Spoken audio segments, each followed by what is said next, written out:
Okay, everybody, we're just a few minutes past. I think people are still joining, but I thought let me get started by welcoming you to the Sullivan and Worcester London office May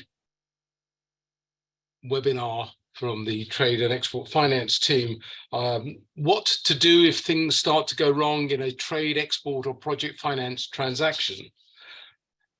Let me first of all make an apology because Mark Norris, with another one of my partners, was going to join me in this presentation, but unfortunately he's been dragged off, or fortunately for him, to some important meetings. So you just have me, Geoff Wynne, presenting on this subject, which in some ways may seem slightly strange because, as many of you know, I'm a strong supporter of trade and export finance.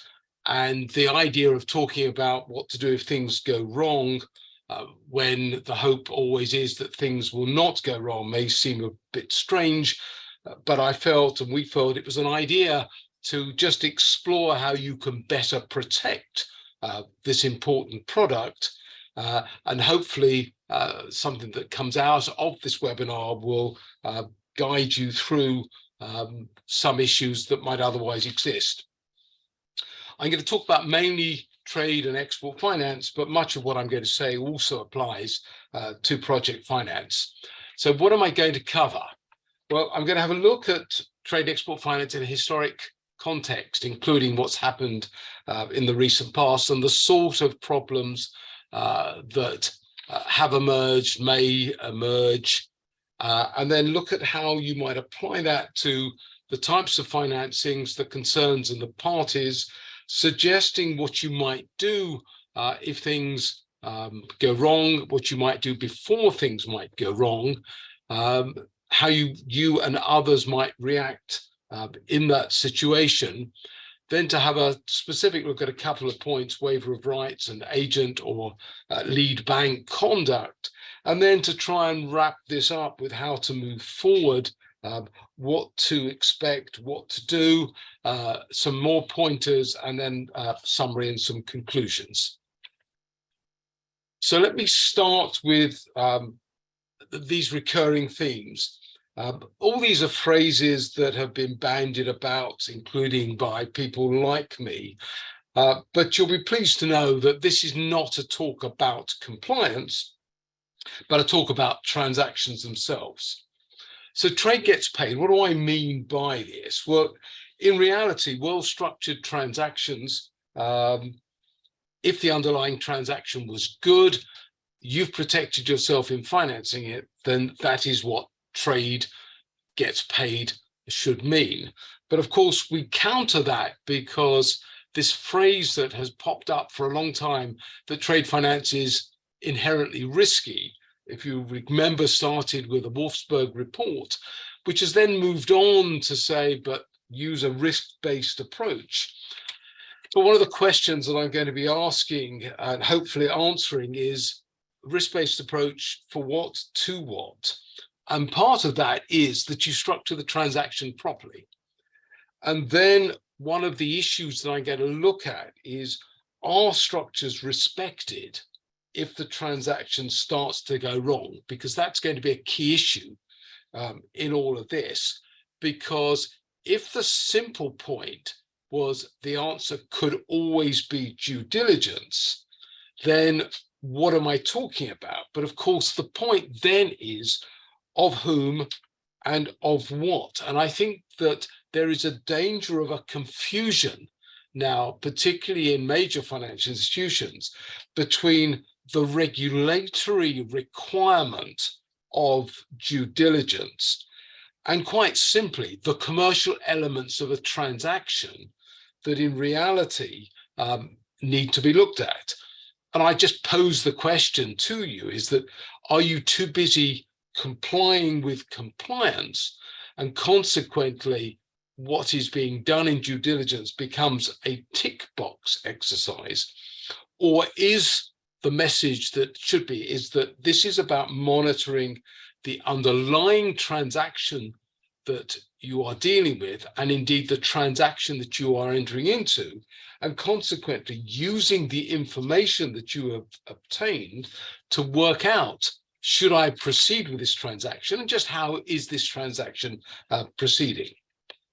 So looking at, well, what's been going wrong? Well, you might say the usual suspects come up all the time. And my view is, when you look at fraud, do they follow a pattern? Yes. With the benefit of hindsight, which of course is 2020, is that you really ought to be able to spot and consequently to stop a fraud. Because the issue generally is that there's always a misrepresentation by a particular party. There is always the use of false documents, duplicate documents. And the issue then is, what were you doing in all of this? And could you see it coming? That's really the point. Could you see it coming? And consequently, if you could see it coming, what could you and should you have done about it? Same with double payments. Does your structure facilitate this, whether it's a receivable financing, whether it's just invoicing in a loan financing that requires products to be produced and so on? Of course, part of the structures that we use sometimes in some ways facilitate the possibility of something going wrong. Non-notified assignments, complete duplication of invoice, that third parties being used to collect, including your own obligor. But simple checks may not be the answer anyway. And the point is that I don't think we can wait till we get online registries available so that we can check the invoice, check the receivable. So the question is, what can we do now? And what we can do is that this is generally based on seeing what the business could actually generate as to whether there's been a complete duplication. And certainly when I have raised in the past questions like, did you know how many other lenders, how many other financiers were involved? The answer came back, no. If I had known that, I would know the business was not of the size that it purported to be. It's that sort of check that's needed. Let me just touch on the mis-selling or the mis-describing of a transaction. I use Greensill as an example in the sense that there is nothing wrong with having transactions involving future receivables. Indeed, export finance, project finance is often based on the fact that there will be a future production, a future sale, and consequently future receivables. But it's not correct to say that those are the current receivables and payables in a classic supply chain transaction. If you're doing a supply chain transaction, you expect the receivables and the payment obligation on those receivables to exist at the time. If you're doing future flows, you're looking at performance.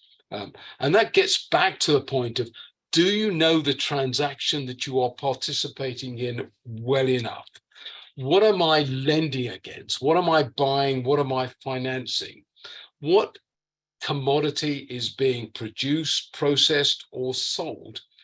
And who is paying what to whom and when? And that takes you on to, what are the parties in the transaction? Let's be day-to-day real. The main issue that we all look at in these transactions is obligor problems. Are these easier to deal with? Yes, they are, because you should know who the obligor is. You should have checked that, and you should know what that particular party has to do within the transaction. Who is the obligor that is generating the payment? Who is the obligor that is transferring the rights to you? I'll just give you examples that, in group structures, make sure that you've got the right party who is selling, assigning to you the receivable, selling to you the receivable. I have no aversion, indeed quite the opposite, to the use of special purpose vehicles and more complex structures. But that takes you into understanding better who controls what. And of course, this is important because in simple terms, if you watch the cash, if you watch the paper, watch the goods, then you begin to know when payment could be received. And then you need to be able to react if something, delivery is delayed, payment is delayed, to ask why. Now, of course, things are becoming a little bit more complicated because there are problems within the banking sector. How do you react to that? And one of my points is, do you need to react? Because where is relationship banking? What are the relationships and with whom within the particular transaction? And this is the issue of regulators interceding with banks who may have financial problems. We've known all about that. We've written the bank reconstruction into our documentation, BRRD. But the question then is, how do you react when you are documenting your arrangement with another bank? Do you have to insist on better protections and better structures where another bank is involved? Do you think that in reality, a bank that is involved in trade finance is likely to fail? Why should it on that? Can we insulate our transaction from a particular third-party bank problem? And I think that's part of what I'm going to be looking at. So I want to try and apply what I've just said to typical transactions. Many obligors raise different forms of debt. There is not one size fits all solution, nor is there a one size fits all to what to do if a particular problem goes wrong. So bear that in mind when looking at what I listed as, if you like, the old-fashioned structured trade, pre-export payment, prepayment finance or advance payment. Here you're looking at, is my transaction committed or uncommitted? Am I saying of there is nothing more committed than an uncommitted transaction where money has been advanced on that? How do you advance? How is your loan going to be repaid? Are there draw stops? Are there controls of flows? When you've got a secured loan, what's it secured on? But the point then is, do you need to enforce your security? And if so, where? But in reality, particularly when you're looking at a project or a borrowing-based type facility, is most require continued performance in order to generate enough cash to discharge the financing. And consequently, when you look at the value of your security at any particular moment, is can you realize that security? Is there any point in doing it if it won't pay you off in full? If you're dealing in unsecured loans, if they're trade related, does it matter? Well, I'll come on to a little bit about that. But when you are involved in syndicated or multi-bank facilities, or indeed facilities that have a series of bilaterals with a number of banks, is should you consider who you are working with and how they might react? And I'm going to look at that briefly in a moment. Other financings, well, as we all know, there's a massive increase in receivable financing from purchase supplier-led to buyer-led. Supplier-led seem to have problems, particularly in financial institutions, about onboarding, whereas I might suggest we look at, more importantly, performance risk on the supplier, what needs to be done in order to generate the receivable. And then you have the buyer-led structure, the payables, which perhaps is just credit risk, or certainly you can improve the position with an independent payment undertaking, approved invoicing, and so on. And I'll talk about that in a moment. And then you look at the sell down possibilities. If you are the lead and you are buying receivables or receiving the benefit of an IPU, your funder what are they doing? What's their credit assessment? How would they react if there is a problem? Because they may not have the relationship that you have with the principal parties. Who makes the decision? Who takes the action if there's a problem? That's something that needs to be thought about going forward. When we come to letters of credit, let me take the last point first. Do UCP and ISP have all the answers? And I think my conclusion is no. They are both sets of rules. They're good sets of rules. I don't deny that. But when you're looking about how you document reimbursement obligations, you may well need to look at dealing separately with how you deal with an issuing bank, if you are the confirming bank, certainly if you are the issuing bank, how you deal with your claims against the applicant, that is certainly outside of UCP and ISP. And consequently, documenting that side is important, as indeed you would document your issuance of guarantees, because you're looking at indemnity claims from whom. Is my guarantee issued for trade purposes? Does it matter? How do I protect? How do I recover? And then the overall question on both letters of credit and guarantees, how unconditional should my obligation be if I'm the issuer of a letter of credit or a guarantee? How unconditional should the reimbursement obligation be of my counterparty? Because that's about recovery on that. And that's, just bear that in mind as we move forward. Now, as I've said, an increase in receivable payable financing. So you can structure it as a loan against the receivable or the purchase of it. But what sort of receivable? And this gets me back to this issue as, am I buying, am I selling a trade receivable? Because many parties in the marketplace believe they only want to be involved with a trade receivable. And consequently, if that receivable is not paid, do I have direct rights? Well, the answer is yes, if I've taken some sort of right directly in that receivable, and consequently have a direct claim against the payer. In a structured transaction with an SPV, your rights may be replaced by rights in a note and so on. And you may have, if you like, a derivative claim, a claim through another party on that. But all the same, is there or should there be a better treatment for trade receivables in a restructuring? Payers argue when they are trading companies that they will pay trade receivables. It's an ongoing business.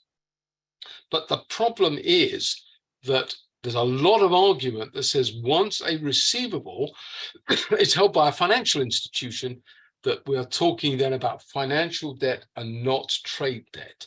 And I'm going to come back to this point that we might want to look at if things have gone wrong. So if a financing has gone wrong, where do you rank if the loan secured on the receivable or the receivable is not paid? And the issue then is, can you do better than being unsecured? In other words, can you create some sort of secured or priority position? Well, if you've got security or ownership of an asset, can I sell it? What are my rights in my documentation? Can I sell it? If I want to sit and go with what is going on, and there is going to be an insolvency, can I get a better ranking in the insolvency of that obligor, the buyer of goods who's making the payment, than I might otherwise achieve? What arguments can I make? What position would I take as a creditor?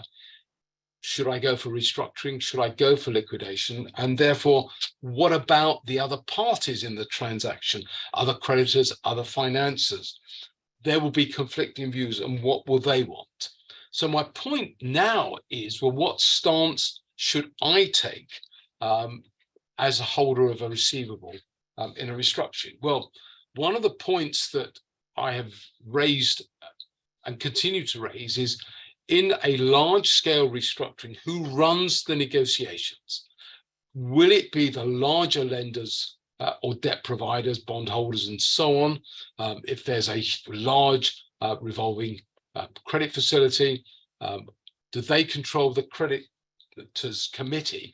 Or how can I argue what to do with trade debt, assuming that my argument is that what I have at the time of this discussion is trade debt and a right, if I'm financing future receivables, a right to have those future receivables going forward. And the point then is, avoid the use of a liquidation model, and indeed avoid liquidation, as I will say. Because if you use a liquidation model, you stop at that point and you've only got what you have now.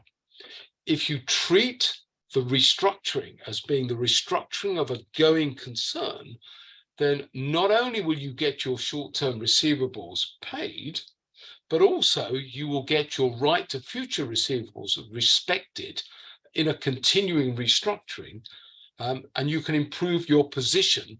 And consequently, you can watch and buy time to restructure. So don't call it default, don't accelerate, don't liquidate, avoid liquidation. That's really my point here. My suggestion, therefore, where you have the ability to control the party that's making the payment, is keep that company going, and consequently respect the financing structures and avoid liquidation. That means that in a structured, secured trade debt transaction, we would argue that that debt can and should get repaid. And that needs flexibility in the structure that you enter into to avoid default, but watching what everybody else is doing, because it needs flexibility from all financiers and creditors to allow the company to keep going, respecting the structures. And of course, in practice, that may not always happen. So then what is likely to happen? Well, the answer is, let's not wait until that happens. Let's look about how we might want to react and deal with potential. So therefore, first things first, let's look at how we're documenting our transaction and have some early warnings built into the documentation, and therefore have the ability to react in some way. Too many times when there have been problems, I've heard, oh, well, we waited to see what was going on. And I have said before, but we carefully built into this transaction some early warnings with stops, with moves, and you said you ignored that, because it's clearly easier to flex at the point before there is a default, because you can extend time for performance, extend time for payments, and consequently, that makes monitoring the best course. And that means if you're monitoring, it's not just day one. We don't just put it into the document, but you keep on top of the information. You take care about information overload. Too many transactions I have been involved in have so much information that you can't necessarily pick up the wood for the trees. So consider what is key, and then how to deal with the relevant pieces of news. I discussed with a client only a couple of days ago about, if you know that delivery is going to be late, if ship's going to be late into port, you know there will be consequences of that. There will be pressure on the bill of lading you might be holding. There will be pressure on delivery cost. Payments will not come. If your obligor was delivering and wasn't going to get paid until delivery. Have a look at what is in the transaction, and consequently, watch out for the other parties. And I don't just mean the obligors. I'll come on to what you might or might not do with an obligor. What I mean is all the other commercial parties in a transaction, do they help or do they hinder what we are doing? Are they likely to block what I want to do, i.e. give some time, or not? And of course, I have sat in many a restructuring where everybody sits around the table, argues about who might have priority over asset A, B, and C sitting in a warehouse in an emerging market, while the asset disappears or in fact never existed at all, and so on. So you've got to bear that in mind. As soon as there might be a little creaking, what do we do? Now, issues like can the obligor perform are matters that we'll look at in a moment. And what's key, of course, is when I say keep support informed and involved, what I mean is if you have credit insurance sitting behind you, if you have other parties involved, other forms of risk mitigation, you need to keep those parties involved and try and work out with them how you can be as flexible as possible. Now, let me hit a point that my team was discussing and Mark was very keen to address, and that is the reservation of rights letter, something that we regard as, I might have to do this. If an obligor defaults, what do I do? Well, I do nothing, but I send a reservation of rights letter that I reserve rights under the transaction and try and gather more information, try and work out what to do. The case of Lombard North Central and European Skyjet demonstrated that issuing a reservation of rights letter is not a guaranteed matter of preventing a waiver, because although the court in the case sided with the lender, it did say that the lender had still waived a right to rely on a particular event of default by allowing extra time.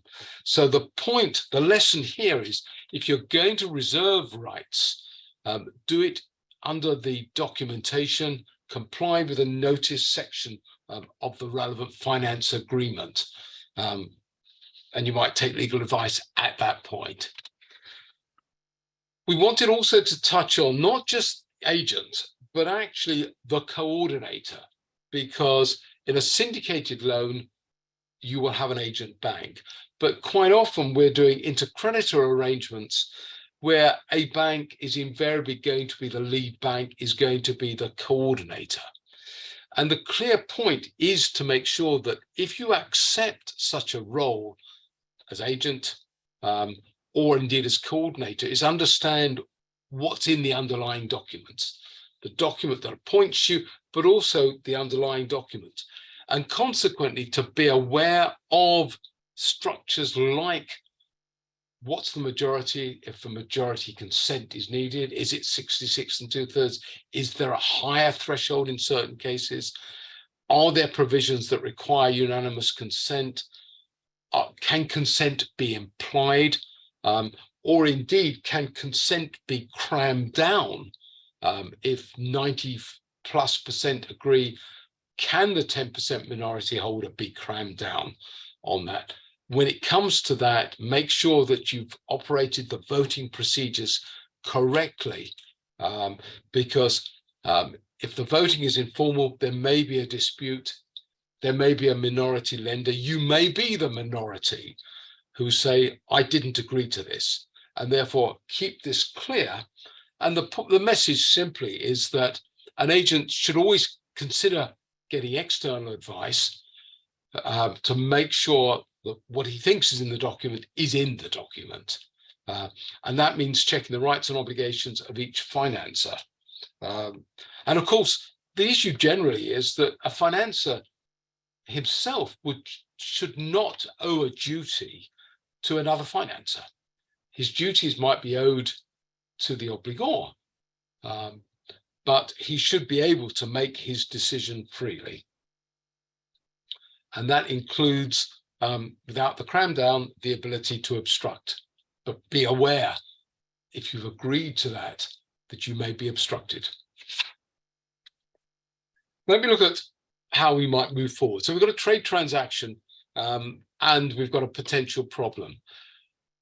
Do we think trade debt can be put in a better position?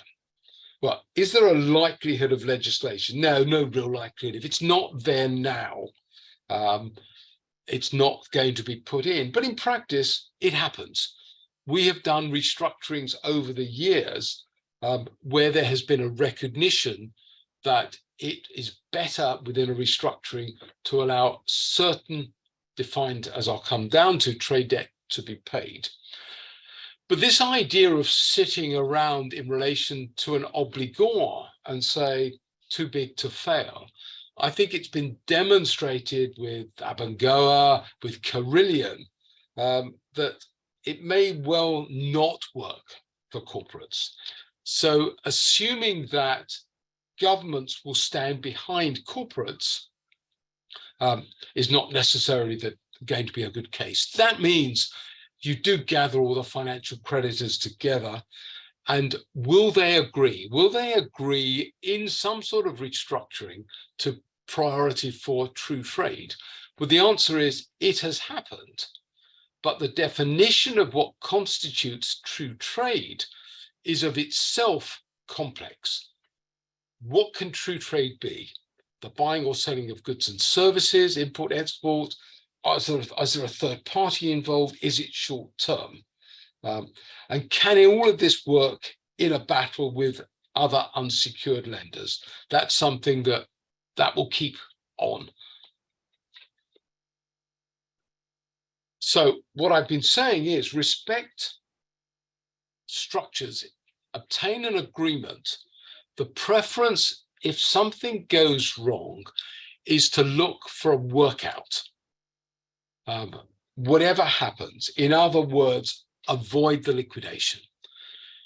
In an ideal world, regulators and legislators would accept trade debt has priority and consequently would be persuaded that there's an advantage to banks and other financial institutions of giving trade debt as defined better regulatory treatment.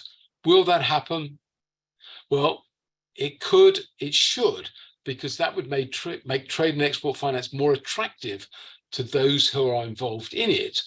Although my argument would continue to be is that it is attractive in and of its own right, and therefore it's worth doing.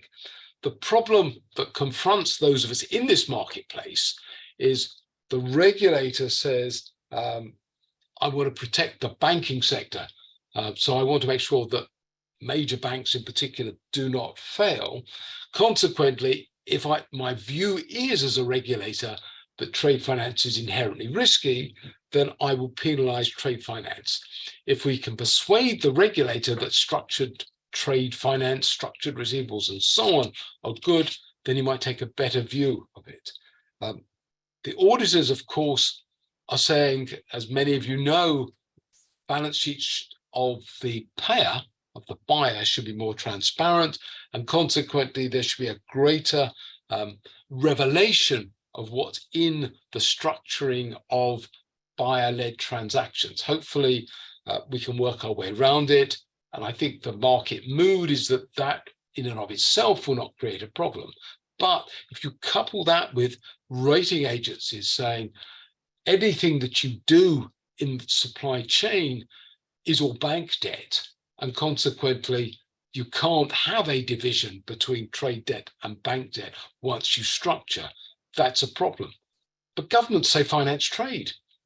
How can we make that statement compatible with the 3 points above?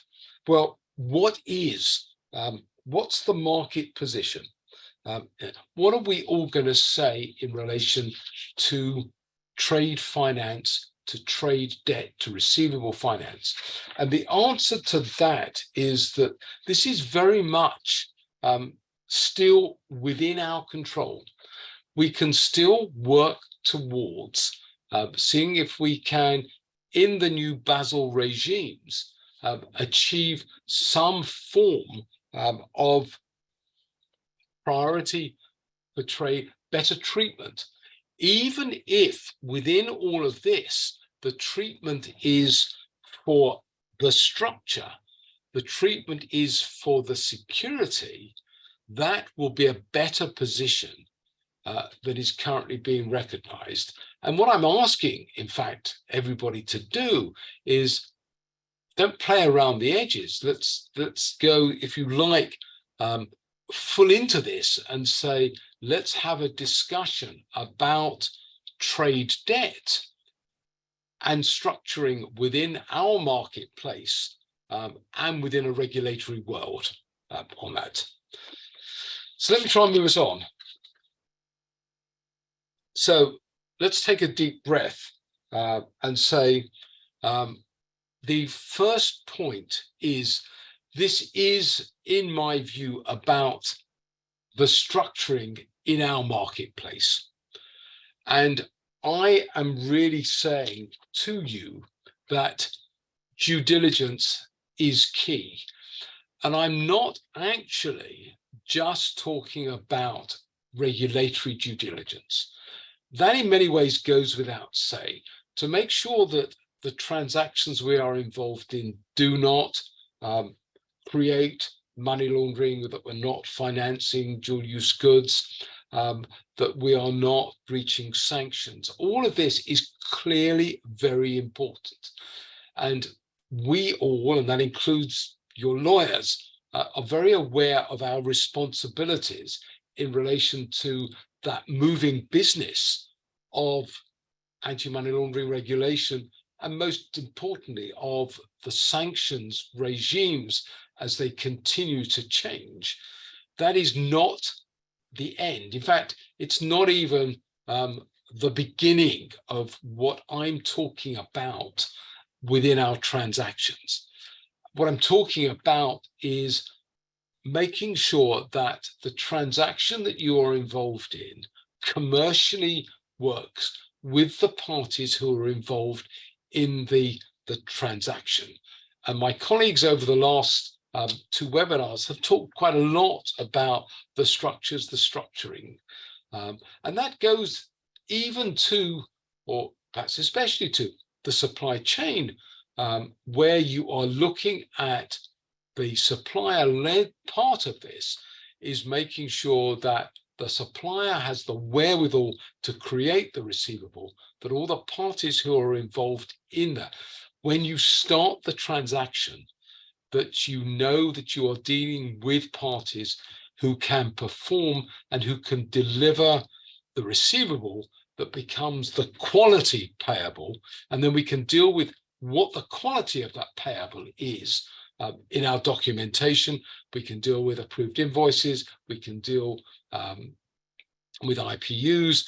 And of course, when we finally digitalize and we have electronic promissory notes and bills of exchange as a matter of English law, that we can deliver that irrevocable promise, but you don't get that promise unless you've performed on that.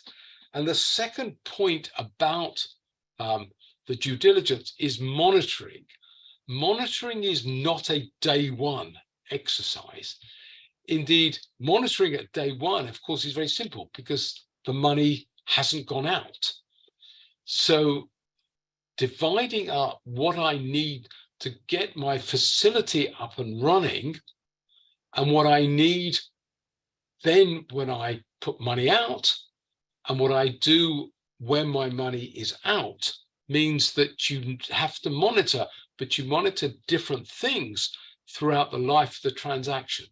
And that's an important division, which quite often does not seem respected to me, is that huge amount of pressure. Let's get the conditions precedent right. We do CP checklists so the facility is available, committed or uncommitted. What happens next and what you do next going forward is really important. And that means that you try and avoid the problems. If there are problems, you need to make sure that you've got all the necessary parties involved and cooperating. And I don't mean that in a, I want you as an obligor, because that used to be the idea is, oh, let's get as many people who are obligated under this transaction to give me my money back. That's not what I'm saying. I'm not saying it in a threatening way, but I'm saying that what you need is to make sure that the parties in the transaction commit in a helpful way to do what they say that they are doing. And then, of course, we step back, we take a deep breath, and accept that some problems may be inevitable. Now, I listed 2 points here because sanctions has demonstrated over the last few years just how wide sanctions get drawn, whether it's OFAC, whether it's OFSI, whether it's EU, or whether it's your own domestic problems on that. We have to deal with those particular problems, and we deal with them in documentation as we go along. Force majeure, since the pandemic, has taken almost a new life, a new meaning, because we now know that there are different types. And I think many of us are writing our force majeure wording even more widely than we had before on that. But what do you do about force majeure? That's the point. And in reality, what we need to look at is that force majeure may well cause commercial delays to a transaction. We need to discuss what we do. It's not necessarily, I've got to enforce on that. There may well be disputes. We have to deal with it. Documentation is important to try and cover this, but how far can you go?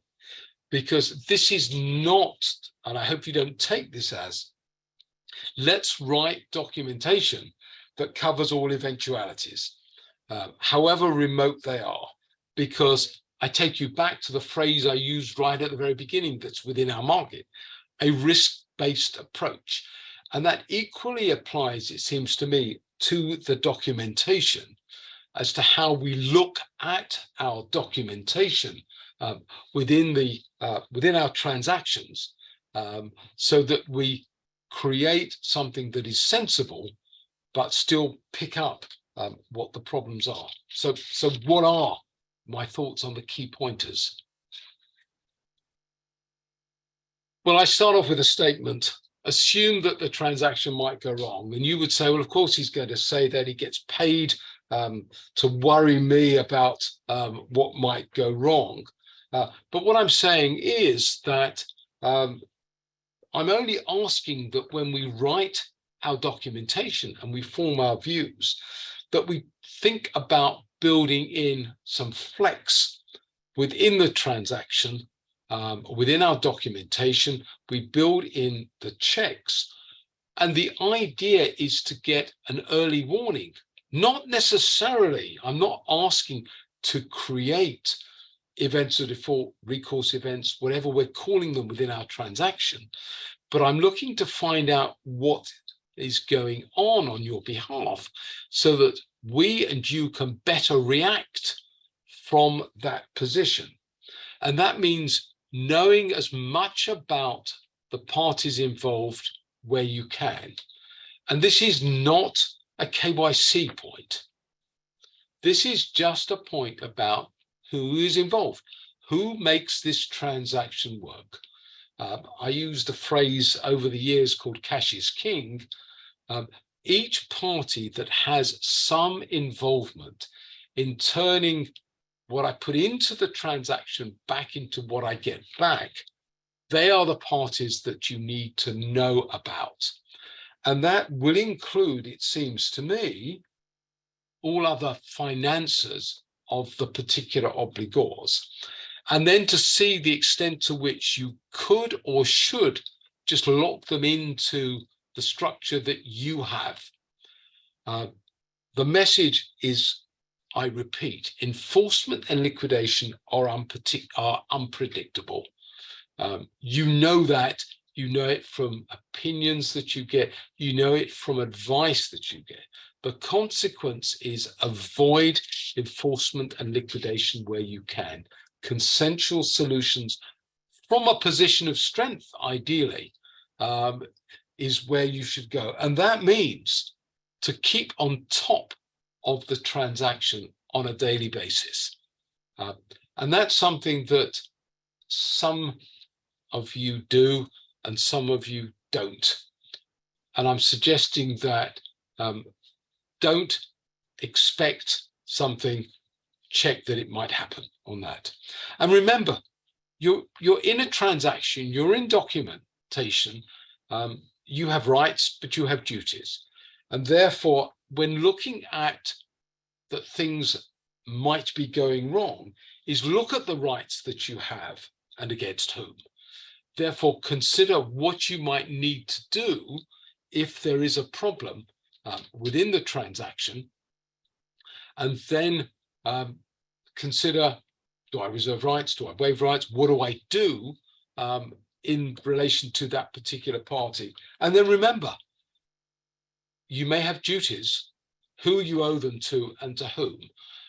I can remember in some ways my most horrendous transaction acting for a bank that went wrong against my advice. The bank said, well, I'm sure we can accelerate this. The bank accelerated, tried to appoint a receiver. It was an English company, took all sorts of actions. And lo and behold, the astute borrower went to a lawyer, went to a law firm, got an injunction against my bank client.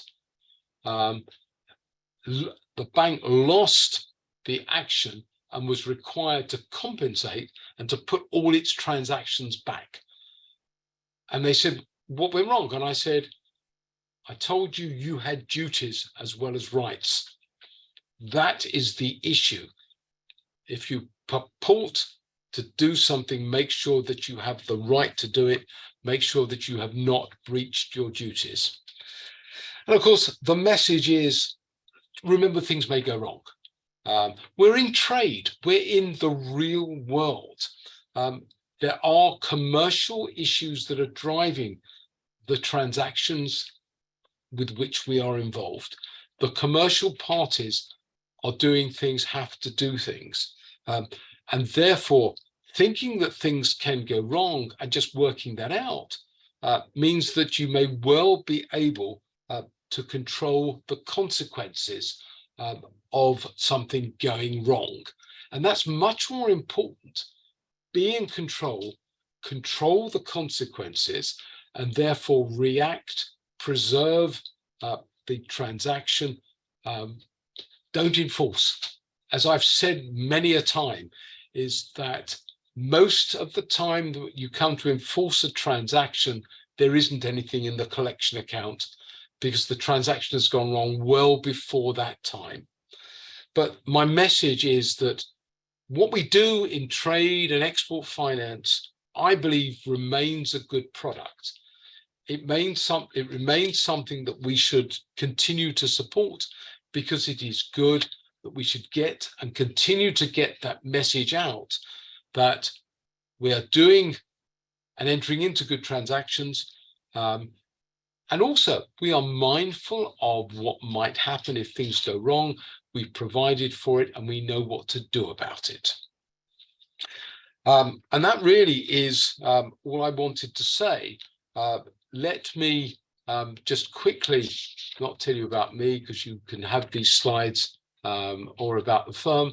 The dates for the next two webinars are 22nd of June and the 20th of July. We have some idea of what we might put into these, but it's not too late. Send us an email if you have any burning points that you would like to see discussed on that. What I'm going to do now is I'm going to stop sharing my screen and hopefully to see if there are any questions or comments that I need to deal with.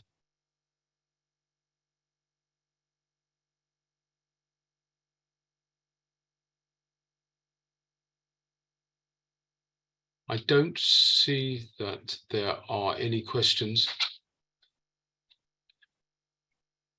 So I'm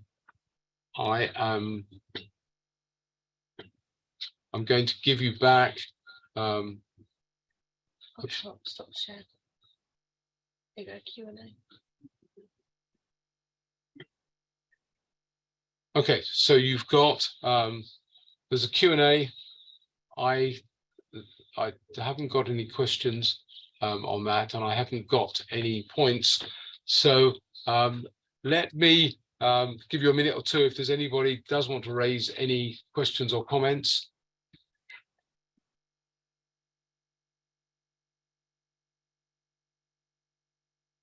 Okay, well, I hope I have tried to answer questions. I hope I've given you some framework for all of this.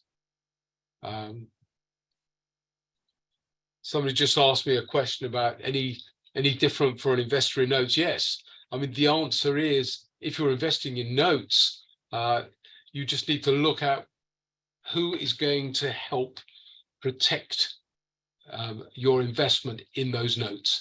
And that was the point that I was making. I'm not saying that you necessarily need direct rights, because you probably won't get that. But if there is an agent, if there is a servicer, to make sure that the servicer within the transaction has the rights that are needed to do exactly what I've said, to protect, preserve the structure of the transaction, and hopefully to get the money back to keep the transaction running.